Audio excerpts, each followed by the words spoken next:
안녕하세요. 아리조나의 태박입니다. 예, 안녕하세요. 노스캐롤라이나의 김사장입니다. 지금 한국은 집중호우로 인한 피해가 크다는 소식이 있는데요. 피해를 받으신 분들께 깊은 위로의 말씀 전합니다. 하루빨리 복구가 이루어지길 바랍니다. 요즘 더불어민주당에서는 당대표 및 최고위원 선출을 위한 경선이 한창인데요. 정청래 의원과 함께 당대표에 도전하고 있는 박찬대 의원이 오늘 동포들과의 간담회에 나오셨습니다. 네, 자, 안녕하세요. 박찬대입니다. 네. 우선 이 자리에 미주 각 지역 그리고 해외에서 오신 분들 아주 소중한 분들 다 오셨습니다. 민주 진보 진영 활동가는 물론이고 뭐 의료계, 학계, 법조계, 뭐 작가분들 또 한인회나 한인 단체에서 또 일하시는 분들도 다 저희들이 좀 초청을 했습니다. 또 풍물패 같이 문화활동 하시는 분들, 뭐 한복 입기 운동 하시는 분들, 아주 다양한 분들, 소중한 시간 내서 다 들어오셨습니다. 사실 오신 분들 일일이 소개를 시켜드려야 되는데, 사정상 그렇게 하지 못해서 굉장히 아쉽습니다. 여하튼, 박찬대 의원께서 수해 현장으로 가시는 일정 관계로 모든 발언은 간단 명료하게 해주시길 좀 부탁드리면서 이 자리에 오신 더불어민주당 의원님, 민병덕 의원님 참여하셨어요. 민병덕 의원님 먼저 인사 말씀 한번 나눠주시면 고맙겠습니다. 객지에서 고생하십니다. 예, 저는 민병덕 국회의원이고요. 저희 당에서 을지로 위원장, 대한민국에서 뿐만 아니라 해외에서도 억울한 사람들이 다 저한테 얘기를 합니다. 그것이 모이는 을지로 위원장이고요. 그래서 오늘 우리 박찬대 후보, 저는 벌써 땀을 흘리고 있네, 안쓰럽게. 예, 소울메이트입니다. 2011년부터 만나서 지금까지 이러고는 박찬대 돕기 위해서 제가 열심히 하고 있고요. 또 우리 객지에서도 이렇게 박찬대 후보에 대해서 관심을 가지고 이렇게 와주셔서 너무나 고맙다는 말씀을 드립니다. 우리 박찬대 후보 말씀 많이 들으시고 혹시 박찬대 후보가 이제 일정 때문에 옮기시면 그때 제가 많은 말씀 듣고 또 답변도 드리고 그렇게 하겠습니다. 고맙습니다. 예, 감사합니다. 감사합니다. 태바님, 예, 네, 태바님 말씀, 말씀이죠. 네, 말씀 잘 들었습니다. 반갑습니다. 지금 한창 수해 복구와 당 대표 경선으로 많이 바쁘실 텐데, 우리 미주 동포들의 얘기를 직접 듣고자 이렇게 시간 내주셔서 고맙습니다. 박찬대 의원님을 소개 말씀 직접 듣기 전에 간단히 제가 소개를 해드리자면요. 당 내에서 포지션이 귀요미라고 합니다. 이재명 대통령과 주변 의원님들이 인정한 아재 개그의 전문가이신데요. 네. 틈만 나면 비집고 들어가서 아재 개그를 아주 그 자리에서 창시해낸다고 들었어요. 특히 의원님 자신의 이름을 이용한 수십 가지 별명이 있다고 합니다. 네, 벌써 웃으시네요. 뭔가 하면요.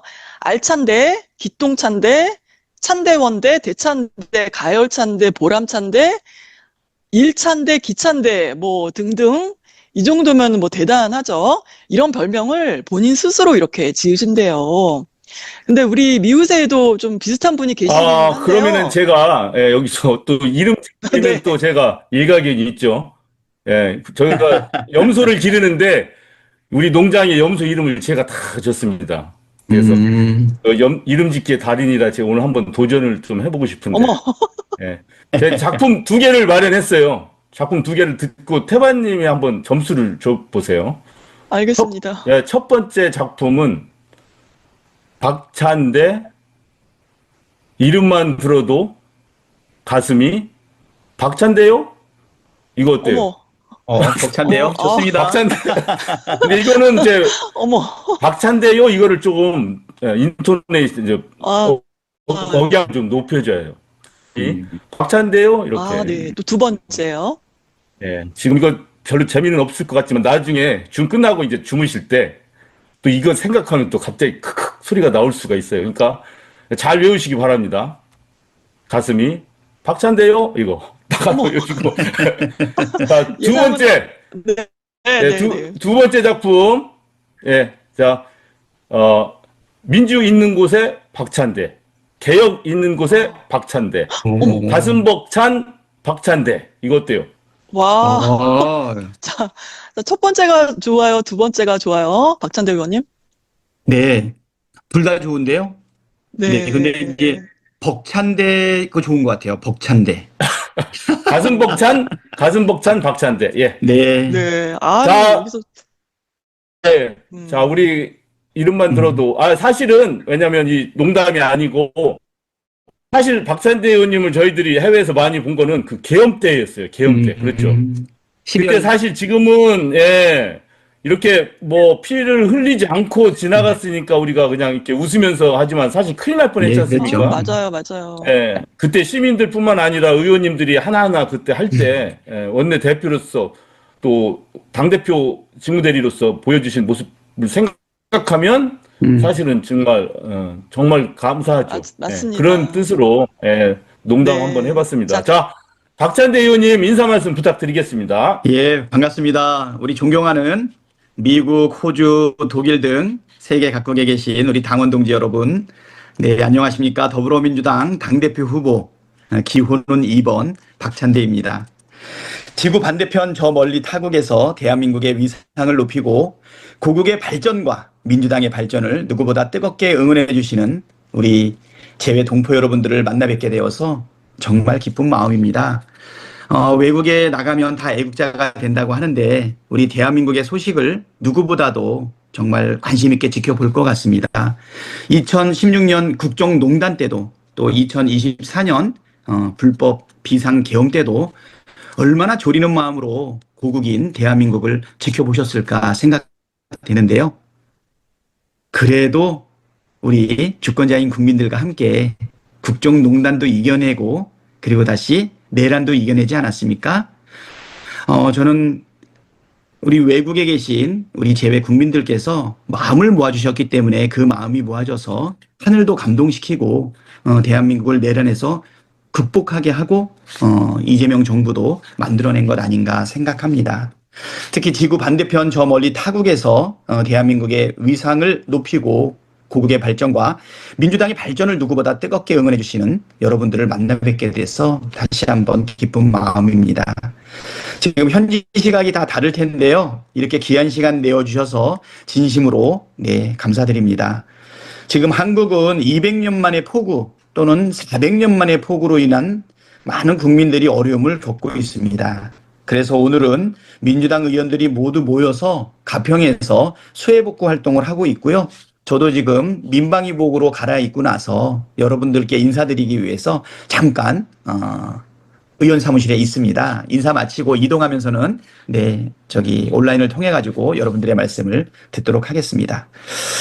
동포 여러분께서 한마음으로 고국의 안녕을 걱정하고 계실 것으로 믿습니다. 그렇죠. 외국에 계신 동포 여러분은 모두 국민 외교관입니다. 여러분의 삶과 이야기에 귀 기울이는 것이야말로 세계 속에서 대한민국이 나아가야 할 방향에 대한 지혜를 구하는 것 아닌가. 마지막 인사만 하다가 이제 끝났는데요. 우리 국민들이 바라는 대로 내란을 완전히 종식하고 그 다음에 삼특검을 통해서 불공정성도 해소하고 그리고 민생 안정과 경제 성장을 위한 그리고 국민 통합을 위한 노력을 다하는 집권여당의 당대표가 되기 위해서 노력하고 반드시 그것을 이루어내도록 하겠습니다. 외국에 계셔서 항상 간절한 마음으로 조국을 보고 계실 텐데요. 그래도 우리 대한민국이 이재명 대통령 국민 주권 정부의 성공을 통해서 여러분과 함께 기쁨을 나누고 여러분에게도 큰 도움이 될 수 있는 고국이 되도록 노력하겠습니다.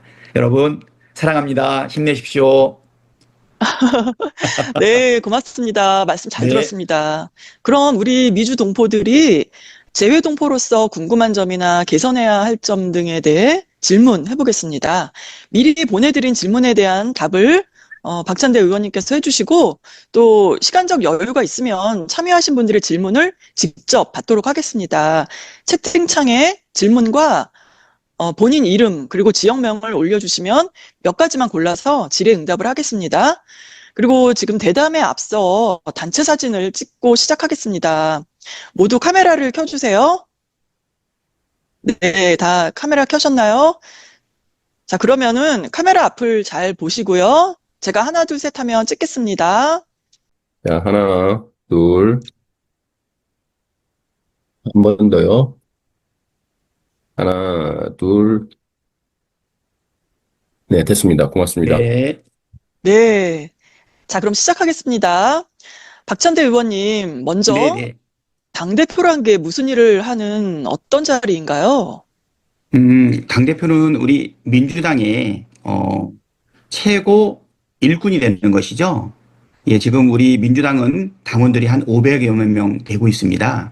그중에 당의 중요한 의사결정에 참여하고 있는 권리당원들이 약 120만 명이 되고 있는데요. 결국 우리 민주당의 최고 지도자이면서 으뜸 일꾼을 뽑는 자리이죠. 당대표는 최고위원회를 주관을 하면서 당 전체의 의사결정 그리고 집행을 책임지고 있는 자리입니다. 지금 대통령이 되신 이재명 대통령께서 바로 직전에 당대표를 역임을 했었죠.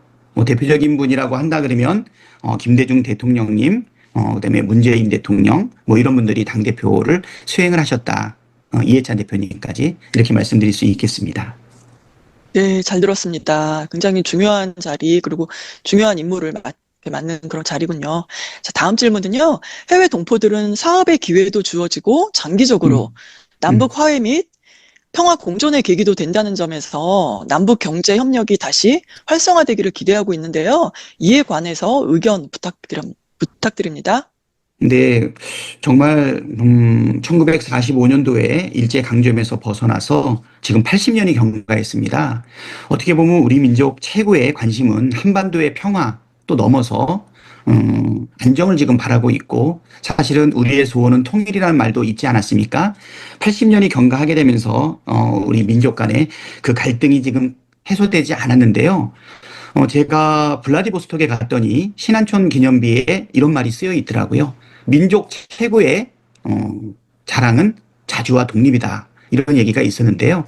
지금 우리 대한민국 한반도의 이 평화와 이 안정은 단순한 우리의 구호가 아니라 우리의 경제적 기회뿐만 아니라 대한민국 한반도의 성장을 위해서 생존적으로 꼭 필요한 부분이다라고 생각이 됩니다.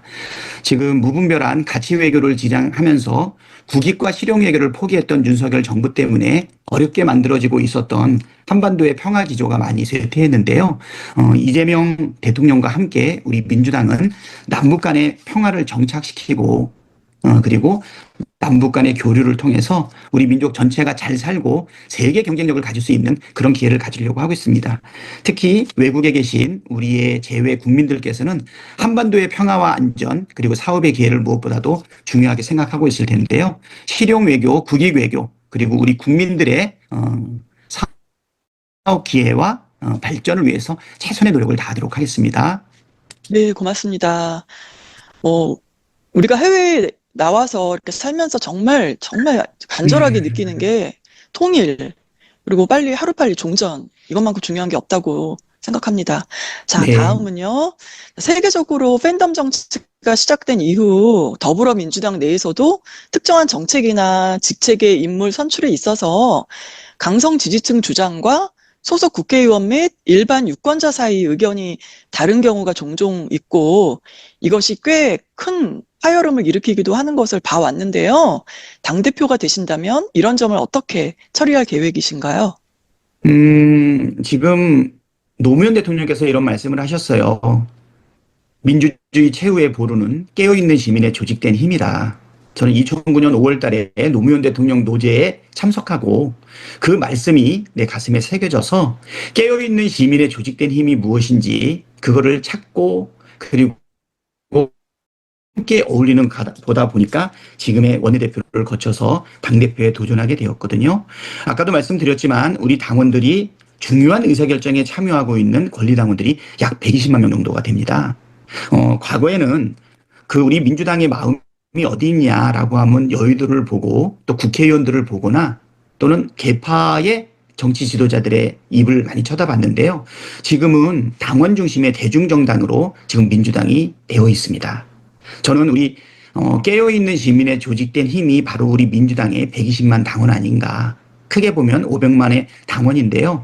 이제는 이러한 집단지성이 반영이 돼서 결국은 우리 당원들의 집단지성이 반영된 의견이 우리 당심이고 그 당심이 민심이다라는 생각을 가지고 있습니다.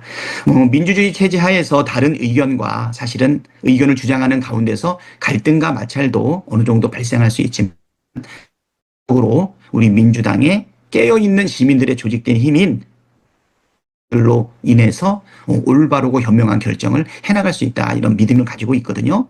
네, 이번 총선을 보더라도 우리 당원들에게 경선으로 맡겼을 때 우리 당원들이 그 총선에서 큰 승리를 할 수 있는 우리 후보자들을 뽑아낸 것 아닌가 이렇게 생각이 되고요.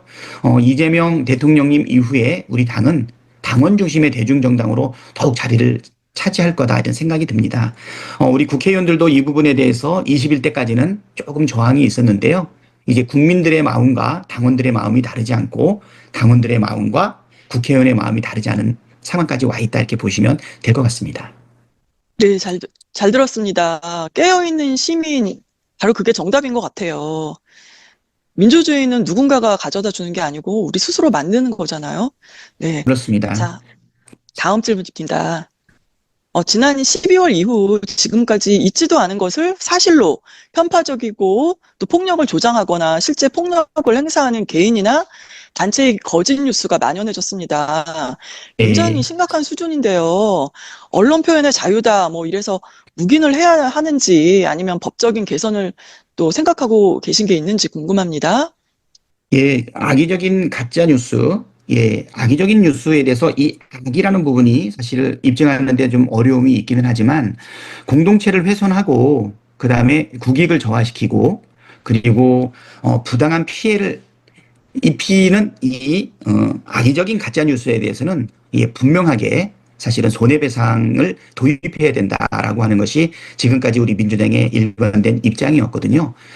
전에 언론중재법을 통해서 악의적 가짜 뉴스에 대한 손해배상을 물리는 것이 입법화하는 데는 실패를 했는데요.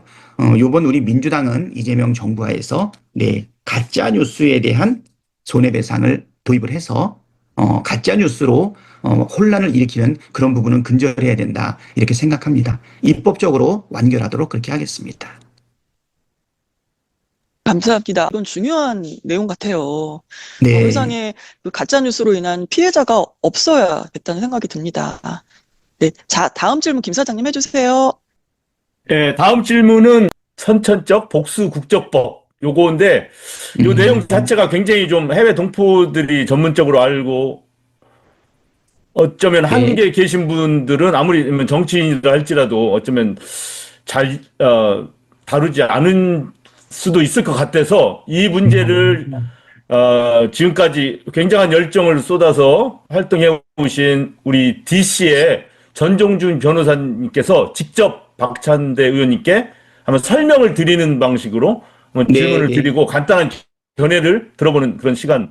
또 전종준 변호사님은 나름대로 해법도 어쩌면 설명을 드릴 수 있을 것 네. 같습니다. 예, 설명과 예, 해법을 예. 좀 같이 좀 말씀해 주세요, 변호사님. 네. 예, 반갑습니다, 박 대표님.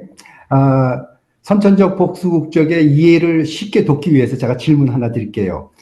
최초 한국계 미 연방 상원의원인 앤디 킴 의원 아시죠? 네, 알고 있습니다. 예. 그분은 복수국적일까요, 아닐까요?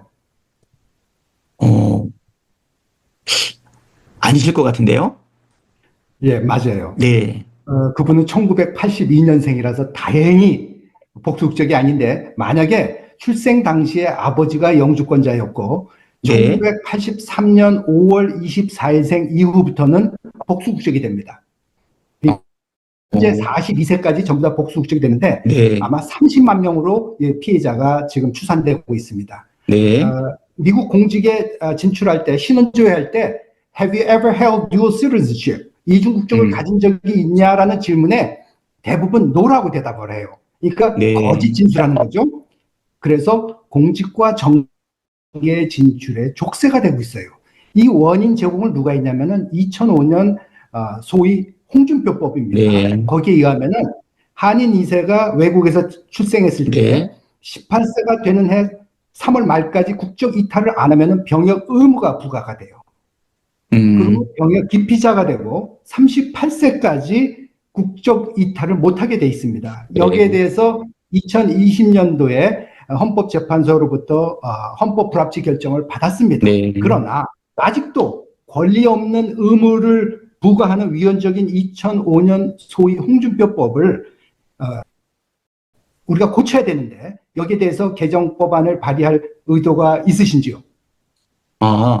지금 우리 외국에 있는 우리 재외 국민들 입장에서 선천적 복수 국적과 관련된 여러 가지 피해가 있다라고 하면 지금 우리 변호사님 주신 말씀만 가지고는 충분히 판단하기는 어렵지만 국민의 목소리를 듣고 그거에 따른 합당한 응답을 하는 게 정치인의 자세가 아닌가 생각이 됩니다. 관련 자료를 주시고 내가 검토를 해가지고 꼭 필요하다라고 생각하면 적극적으로 발의해 보도록 하겠습니다. 그래서 또 꼭 미국의 그 공직이나 정계 진출뿐만 아니라 한국에 모국 방문하는 데도 장애가 되고 있습니다. 제가 예를 들면은 재외동포청이 매년 실시하는 그 한인 2세 모국 연수 초청 그 연수가 편법적으로 이루어지고 있어요.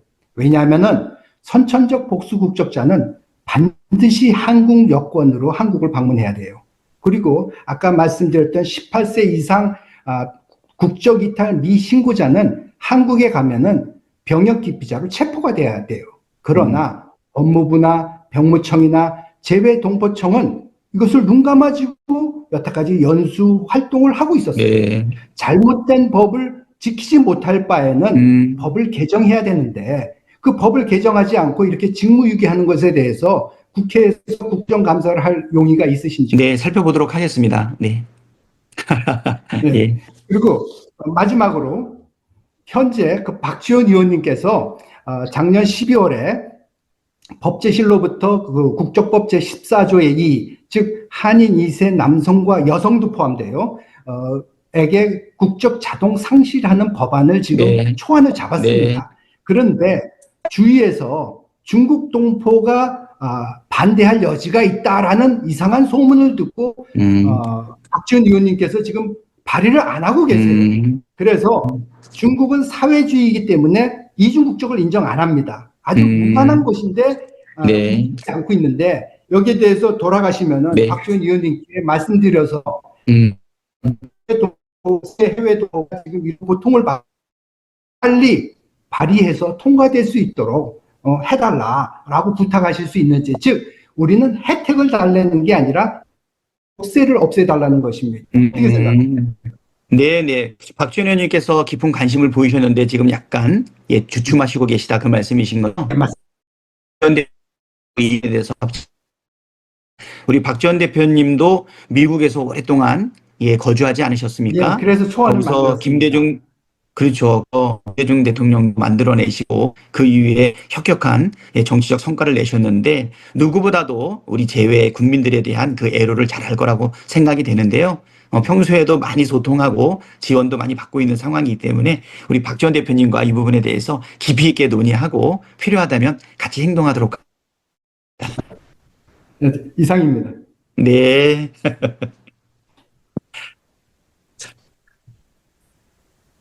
우리 전종준 변호사님한테 선천적 복수 국적과 관련된 이야기를 들었는데요. 어쩌면 한국에서는 우리 재외 국민들이 갖고 있는 그 애로라든가 어려움을 충분히 이해하지 못했던 부분이 있을 수 있는 것 같습니다. 저도 좀 더 깊은 관심을 가지고 지금 주신 정보를 기초로 해서 저도 좀 더 연구하고 살펴보고 여러분들의 권익이라든가 권리가 희생되지 않도록 최선의 노력을 다할 거고, 아까 말씀하신 것처럼 국적 자동 상실되는 이 부분과 관련된 법안에 있어서 박지원 대표님하고 깊이 있게 논의해서 같이 행동하도록 하겠습니다. 네, 고맙습니다. 예, 그 탁가이버님, 조지아의 탁가이버님도 말씀하셨고 또 저희들이 미리 만든 질문지에도 있지만 우리 해외 동포들이 특히 관심 있고 또 많이 우려하고 있는 것이 세월호 문제거든요. 네. 지금 뭐 정치하시는 분들께서 어떻게 생각할지 모르겠지만 그 세월호의 진상 규명이 안 이루어진 것으로 우리 해외 동포들이 많이 보고 있어서 이게 쉽지 않은 문제인 건 알고 있습니다. 이제 뭐 어떻게 하냐면 외국의 군대가 세월호를 침몰시킨 것까지 이렇게 좀 생각하는 상황이라서 이런 문제를 좀 어떻게 생각하시는지. 간단하게 말씀 부탁드립니다. 예, 그 세월호 그 사건이 있었던 2014년 4월 16일은 우리 대한민국뿐 아니라 전 세계에 있는 우리 국민들에게 충격을 가져줬던 부분이고, 사실 왜 그렇게 우리 아이들과 국민들이 그 재난에서 그 사건에서 왜 구제되지 못했는지, 왜 그 사람들의 생명을 구하지 못했는지는 아직도 많은 의문이 있는데요. 그 의문에 대해서 아직도 분명하게 해소가 되지는 않았던 것 같습니다. 지금 11년이 경과가 됐는데요. 이재명 대통령님과 함께 이 세월호 진상규명의 부족한 부분을 마지막까지 진실을 살펴내기 위해서 노력을 하겠습니다. 지금도 거리에서 광장에서 아직도 세월호 유가족들이 아직도 많은 마음을 호소하고 계시거든요. 뭐 이태원 참사 때도 그랬고 가는 곳마다 그런데요. 네, 세월호의 이 아픔 진상 규명을 위해서 예, 최선의 노력을 다하고 이것을 규명하기 위해서 더욱더 노력하겠습니다. 결과를 꼭 낼 수 있도록 하겠습니다. 예, 빨리 진행하겠습니다. 재외국민 투표, 저희들 이제 투표를 해야 되는데, 여러 가지, 뭐, 대도시에 사시는 분들은 하겠지만, 지금은 이제 많은 지역에 많이 흩어져 사시거든요. 유권자들이. 그래서 투표를 하러 가고자 하는 열정은 큰데, 굉장히 힘들어요. 운전해서 가고, 7시간, 10시간 운전해서 네. 가는 분들도 많이 있고 해서, 재외국민 투표를 좀 더, 효율적으로 할 수 있도록 선거법 개정하실 수 있을까요? 네, 그렇지 않아도 우리 재외동포분들하고 말씀을 많이 나눴는데요. 선거법 개정을 통해 가지고서 좀 더 누구나 참여할 수 있게끔 하는 것, 지금 개정 방안들도 얘기되고 있고 법안들도 나온 것으로 알고 있거든요. 예, 빨리 여야 합의를 통해 가지고 하고 있는데 지금 야당 쪽에 사실은 참여가 좀 부족한 상황입니다. 선거법은 여야 간에 합의를 하는 관례가 있기는 하는데요. 꼭 필요하다 그러면 결단을 내려서라도 해야 되지 않을까 생각됩니다. 예, 적극적으로 법 개정을 추진을 하겠습니다. 예, 우리 커네티컷의 광민경님, 지금, 광민경님은 이 소녀상, 세계에 있는 소녀상에 관해서 하신다는 얘기를 들었습니다. 네, 그 소녀상이 이제 일본 정부가 방해해서 세계 각지에 소녀상들이 이렇게 철거되거나 막 이동돼야 되고 핍박을 그야말로 받고 네, 있어요. 네. 한국 정부 차원에서 만약에 당대표가 되신다면, 더불어민주당의 정책이나 어떤 방안 생각해 보신 적이 있는지요? 그렇지 않아도 저번에 그 독일에서도 네, 그 소녀상 철거 부분을 좀 막기 위해 가지고 우리 추미애 전 대표님과 함께 의원들이 갔었던 그 기억이 나거든요. 네, 네. 이 소녀상을 보존하고 그다음에 그 아픔들을 전 세계인들하고 함께 공유하기 위해서 예, 당대표가 된다면 더욱더 노력하겠습니다. 그다음에 또 하나 질문이 있는데, 이제 그 민주평화통일자문회의 있지 않습니까? 네, 대통령 네, 직속에. 네, 이게 예, 이제 예.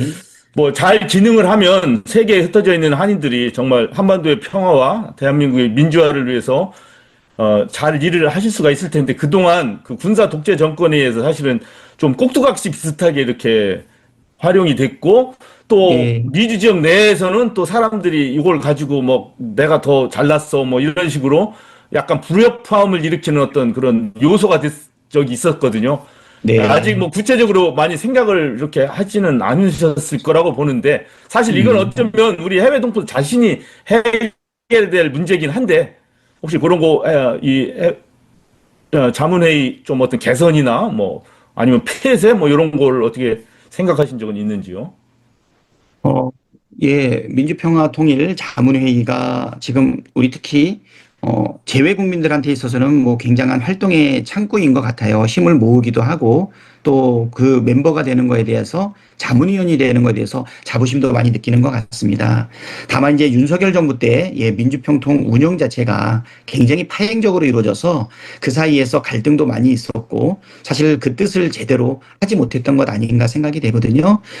우리 재외 국민들과 함께 예, 민주평통 우리 자문회의에 대해서 좀 더 적극적인 지원과 부족한 부분에 대한 체계를 보완하도록 그렇게 노력을 하겠습니다.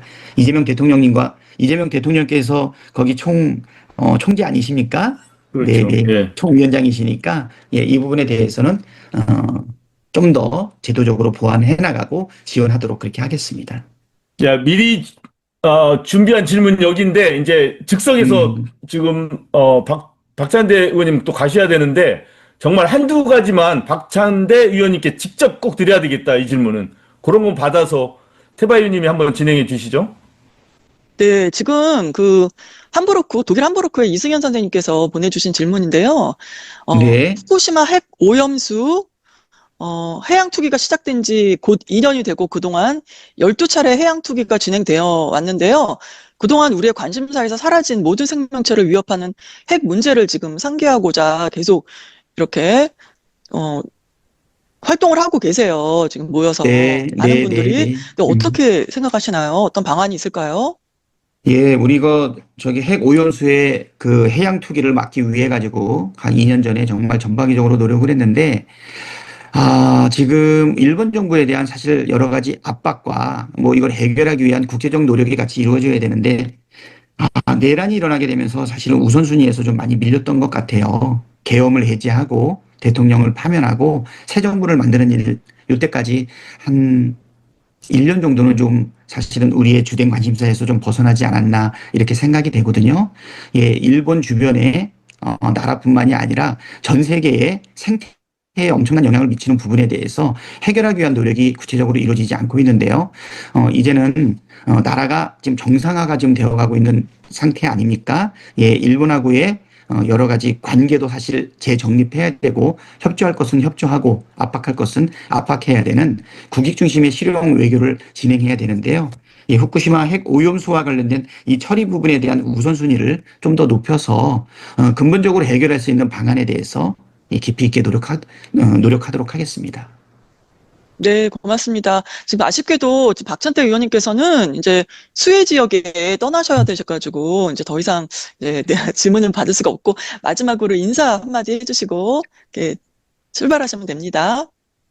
네, 오늘 그 여러 가지 질문을 많이 보내주셨는데요. 이 부분에 대해서 뭐 단순하게 한번 이야기하는 소통 정도가 아니라 여러분들이 가지고 있는 관심 그리고 우리가 풀어야 될 과제에 대해서 구체적인 이야기를 주셨다고 생각이 됩니다. 이 부분은 그냥 스쳐 지나가지 않고요. 제가 당대표가 되면 아니더라도 우리 민주당에서 여러분이 주신 이 말씀을 꼭 하나도 헛되게 땅에 떨어지지 않게끔 해결책을 찾고 대안을 만들어가기 위해서 최선의 노력을 할 거고요. 앞으로도 시간이 되는 대로 여러분들과 소통을 해나가도록 하겠습니다. 우리 대한민국 지켜주셔서 감사합니다. 내란을 극복했지요? 네, 빨리 내란을 종식하고 다시는 대한민국에 이러한 내란이 불가능하게끔 그렇게 법과 제도를 만들겠습니다. 저는 내란 종식 특별법을 내었는데요. 이 내란 종식 특별법대로 그대로 진행을 하고요. 여러 가지 개혁 과제도 잘 완수하겠습니다. 흔들린 민생, 그리고 외교, 그리고 안보, 그리고 경제 성장까지 든든한 조국이 되어서 여러분들의 뒷받침이 되고 또 여러분들과 함께 늘 든든한 조국이 되도록 노력하겠습니다. 감사합니다. 네, 고맙습니다.